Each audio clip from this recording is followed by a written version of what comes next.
In 1919, he hit 29 home runs and was sold to the New York Yankees. A three-run home run for Buffington. The Yankees now lead it by a score of 3-2. Bill Lee is now going over to a couple of the Yankees, and there they go again. One hits it to deep left. That might send the Yankees to the World Series.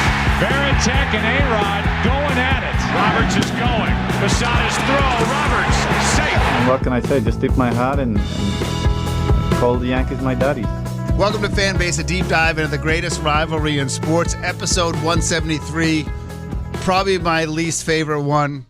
I have to talk about the Yankees in the World Series because it's the podcast. So we brought Matt Soroy's in because I don't want to talk about it. Welcome. You're welcome. Yeah, thank you. Everything is right in the universe right now. You guys are insufferable enough as it is. And the thing is, and John Senecal here, Brian Shackman, Matt Soroy, who often produces the show and sometimes sits in, and we're happy to have them both, lifelong Yankee fans. Honestly, and I also don't want to talk about it because I kind of think it's I feel strange about this, but I think the Yankees win it, and I don't think it's close. Really? I have this strange, whether it's the pitching for the Dodgers or just, I don't know. There's a sense I get that the Yankees are going to win. Wow. I kind of get the sense that Yankee fans are usually the most arrogant pricks around, and I'm one of them. Yeah. And we haven't seen that really this year. Maybe because it's been 15 years, or maybe because it is the Dodgers, or maybe because we're just a little timid about gloating even right now. Yeah. I mean, it's not going to be an easy task for any means, but, it's interesting that we're talking about the Yankees and Dodgers, but I feel like, as I approach my 50th birthday coming up in a couple months, what are we going to do? I feel like I'm almost approaching 60 after watching the Cleveland Yankees series. I mean, they could have lost that series. Oh God. Well, they basically did everything they possibly could to was lose it game that series. 4 they came back? Yeah. Was it game 4 they came back Game and won? 4 and 5. But still, it's the base running was awful. They got to tighten that up. Yeah.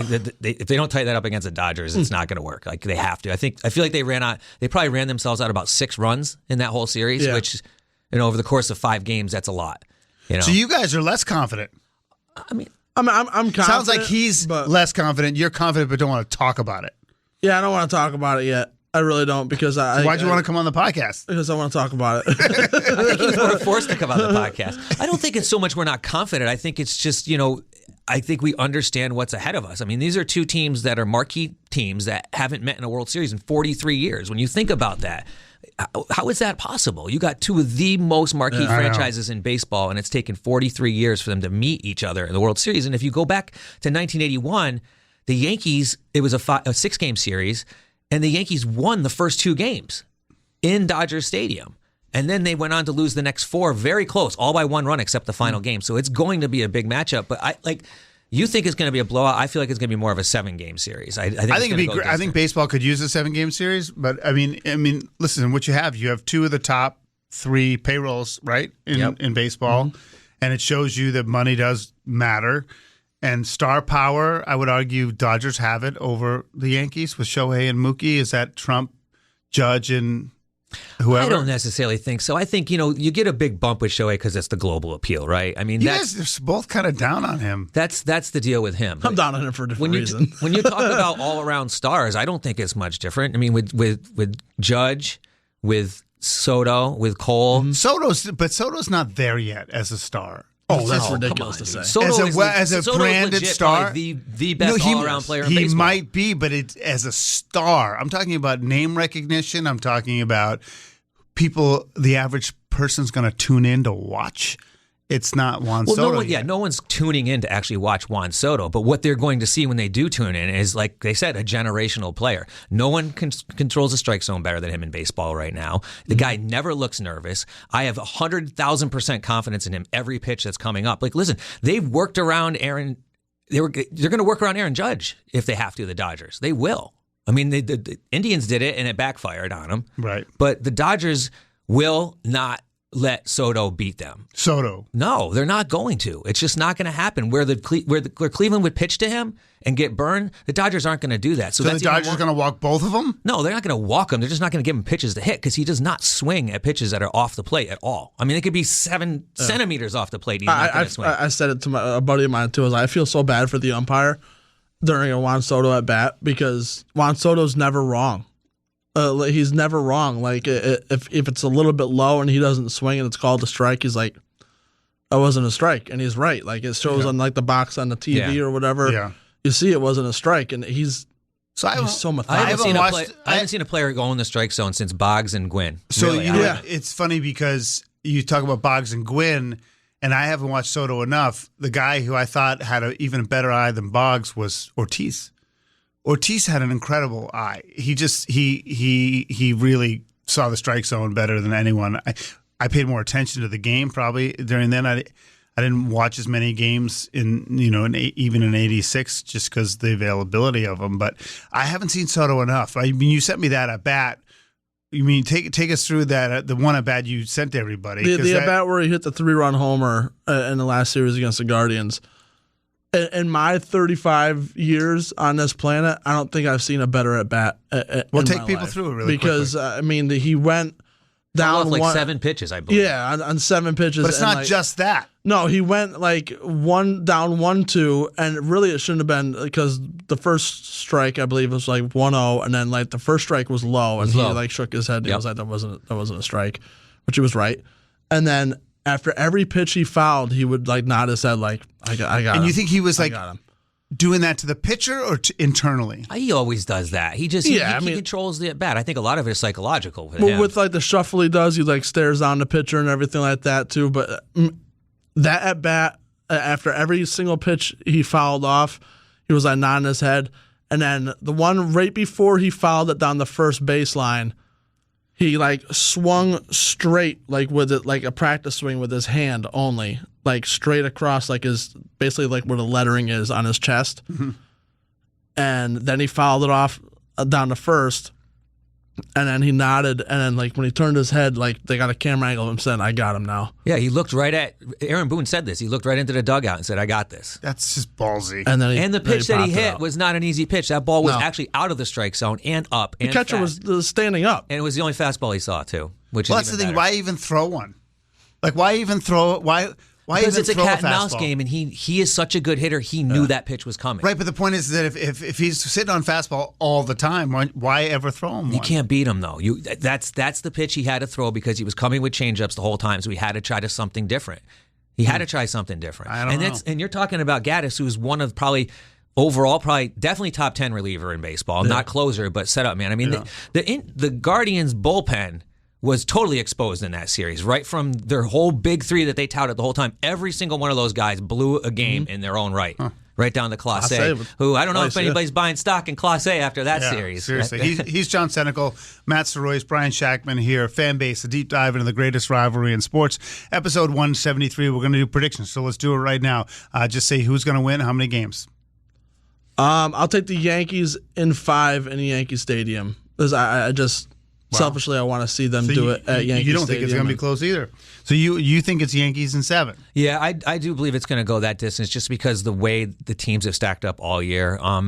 They met each other in June at Yankee Stadium. The Yankees lost 2 or 3 in that series, and they took the final series. But Juan Soto did not play in that series. Right. That was the 3 or 4 games he was out with a thumb or hand injury or something. Mm-hmm. That same injury I kept thinking was going to keep coming back, and it never came back. So I don't believe that it's going to be as an easy run for the Yankees in this one. I think it goes 7. And unfortunately, I feel like the Yankees will win.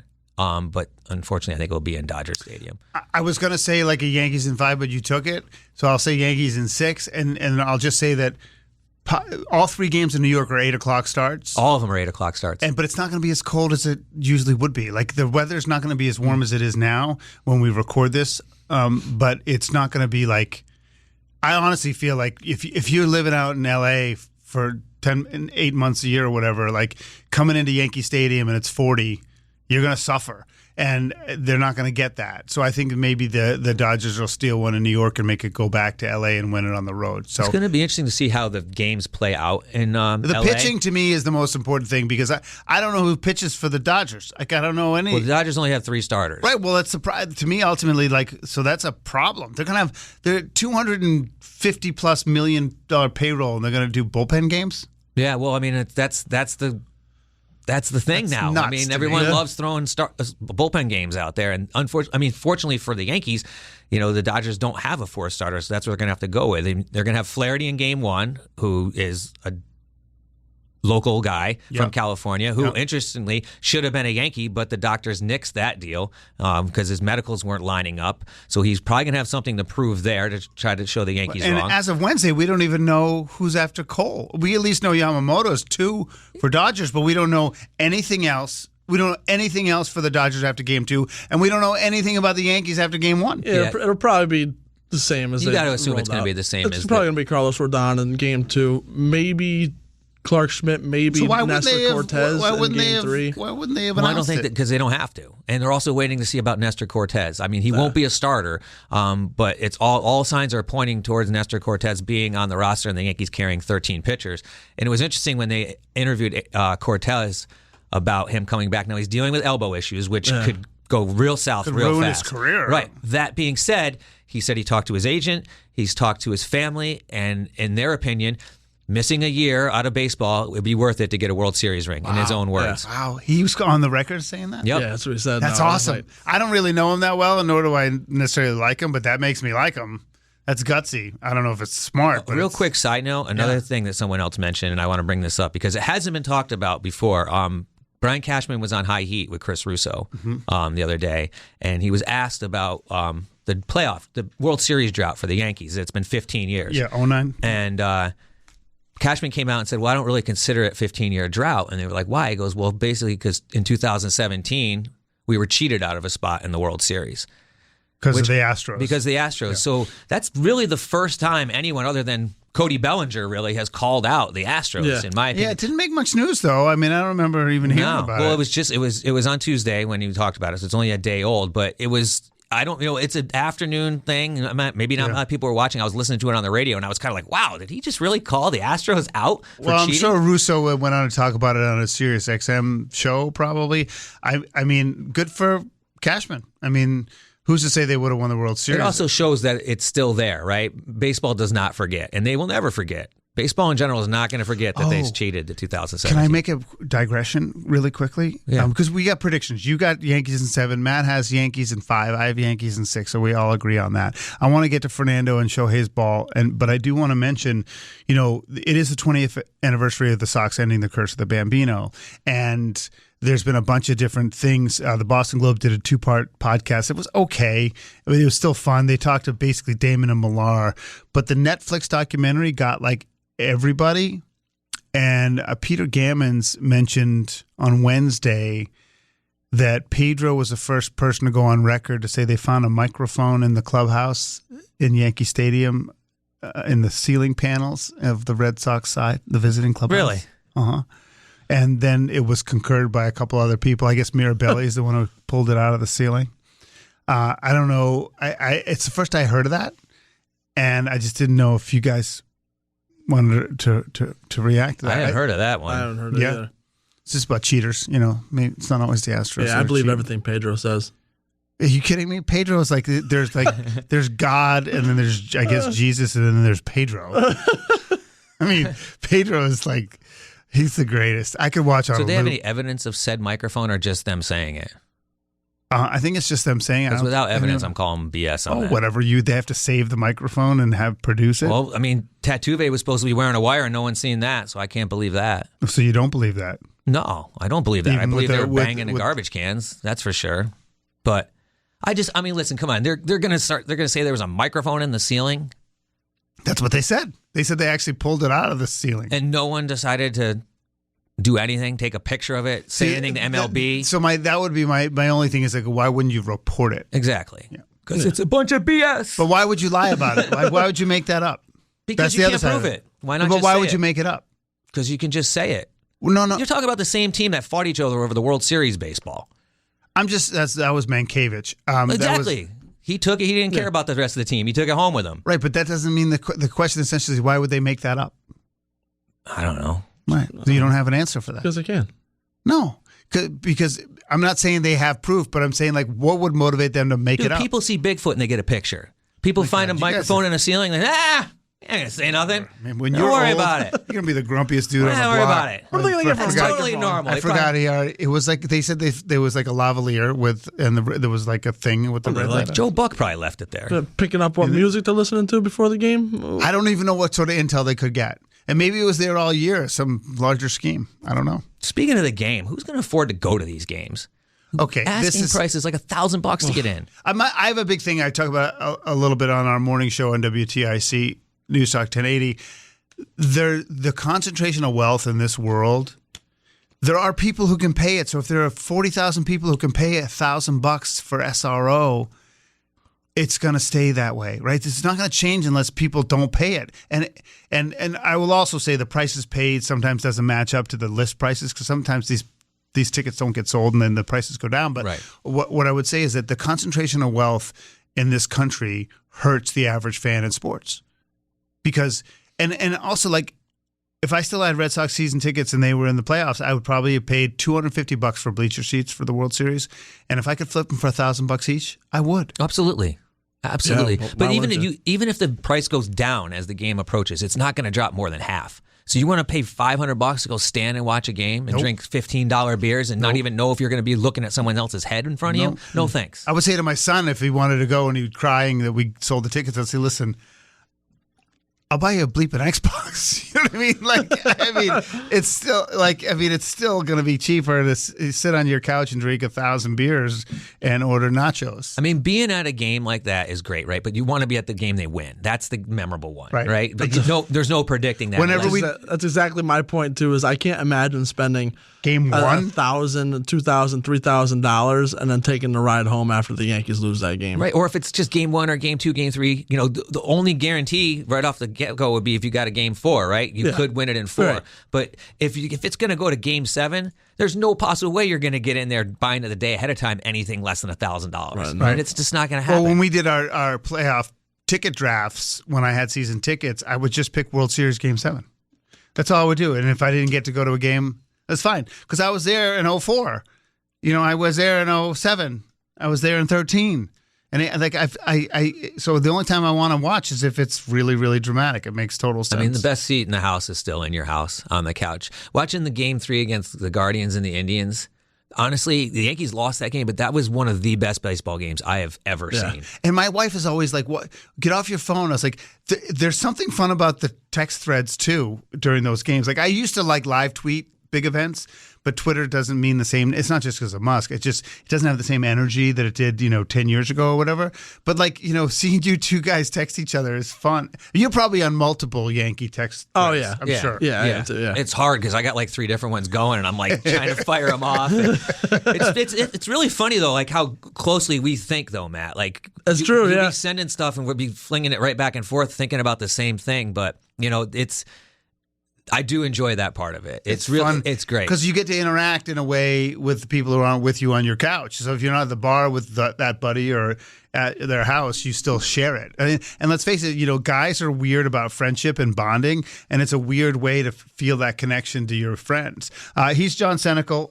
Matt Soroyce also here. Brian Shackman, fan base, a deep diver in the greatest rivalry in sports. John's always like, I don't think we have enough for like 15 minutes. I was like, believe me, we're gonna be fine. There's 2 other things I wanted to say. Matt, I think you're too young to remember Fernando Valenzuela. I mean, you know who he is, but you didn't watch him pitch, obviously. And he passed away at the age of 63. One, much younger than I thought he was. Yeah. 2, and then I looked at his career. He only won 20 once. And even in 81, when they won the World Series, he was a rookie. He was 13-7, and we talked about it on our show. But he had 11 complete games as a rookie.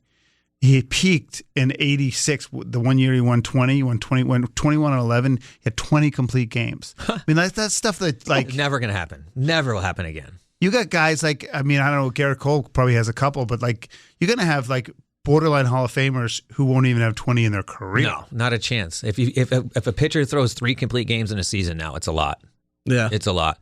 But the thing about Fernando that I can remember, right? In 81, I was 6 years old, so I don't remember the World Series. But what I remember about Fernando was his pitching style. His delivery. It was, over the history of baseball, you have a lot of different weirdos or whoever on Yeah. the mound, different eccentric windups, and that was the big one. And then it was brought back in Bull Durham when she Yes. said, "Breathe through your eyelids Yeah. like Fernando." But that made something that was incredibly popular iconic. Yes. Because that movie, if you're a sports fan, is probably in your top 5. Yeah. Like the lava lizards of the Galapagos Islands. I mean, you remember that It's stuff. amazing, though. I mean, he won the Rookie of the Year and the Cy Young his first year in the game. And then he just, he had a solid career, but he never won any more awards or anything after that. And the thing is that he was huge, incredibly popular.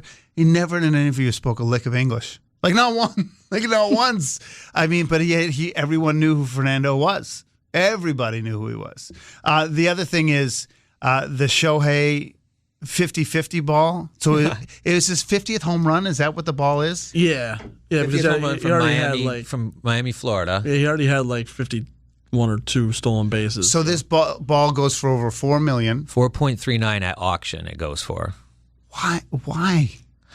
I mean, people will pay it, right? Someone paid $3 million for Mark McGwire's 70th home run ball in 1998, and now it's worth between $200,000 to $350,000. They're saying. So obviously, you took a hit on that because of PEDs or whatever, even if he's never officially been nailed by it. But that ball's got to be worth like 10%, like 90% less than when you. I mean, that ball you said is worth how much now? $200,000 to $350,000. It's saying now. And he paid $3 million for it. I can't imagine the Shohei ball's going to keep value. Well, I mean, I don't see that. I know record. you don't.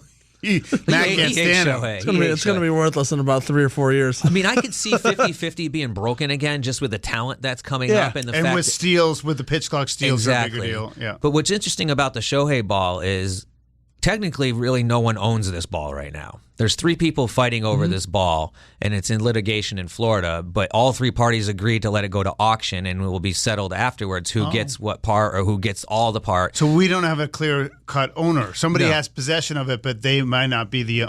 Technically, there's an 18-year-old kid that says he had it, and it was wrestled away from him. And one of the guys that he's suing is his friend, who apparently Suing a buddy? a buddy of his that he went to the game with, and then there's another guy who's like an older gentleman That ended up like that running ended up away with it. the ball, Yeah. who put it up for auction. And now I don't know if all 3 people are suing, but I think it's the original 18-year-old is suing one person, his friend, and the other person because they're all claiming rights to the ball somehow. I don't see how this. I don't see it going to replay. I don't think there's a lot of cameras. There's a few angles on it. I don't know exactly what cell phone videos I think if you available. wrestled it away, I mean, you got the ball, you got the ball. It's like a fumble. The onside Whoever kick, you got to smother that sucker, put it in your pants, whatever you got to do.